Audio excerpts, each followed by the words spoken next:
I need your guidance on Xbox One power supply troubleshooting. And I thought it was bad enough when a phone got bricked. Half the time, that's solved by restoring the phone to factory defaults. However, I have no idea what to do with my Xbox One, especially since it is not actually dead. Good, because the only thing worse than beating a dead horse is shooting a dead Xbox.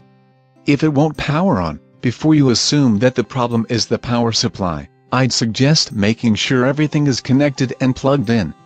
I've even checked that the breaker and fuse for it are working, since both the console and HDTV use the same plug.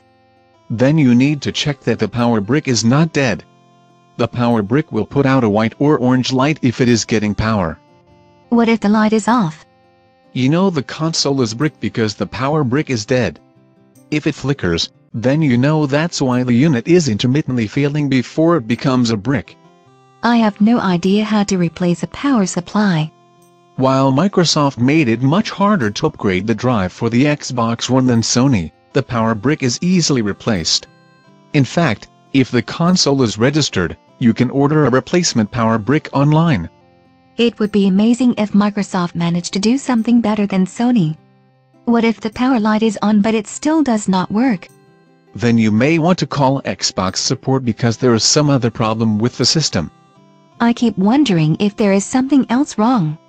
If you're getting a red light of death, the problem is not the power brick per se, but overheating.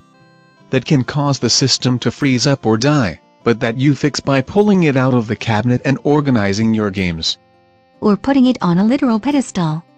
It may also be turning off because you have the turn off after setting enabled, and it has been inactive long enough to turn off. At that point, it is a configuration issue, not a hardware problem. I do not even know where the setting is. Go to Settings, Power and Start Up, Turn Off After, then pick Do Not Turn Off Automatically.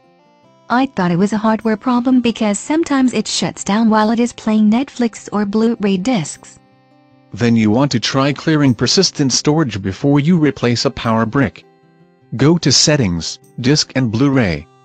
Persistent Storage, clear persistent storage, before turning it off, letting it power down and turn it back on.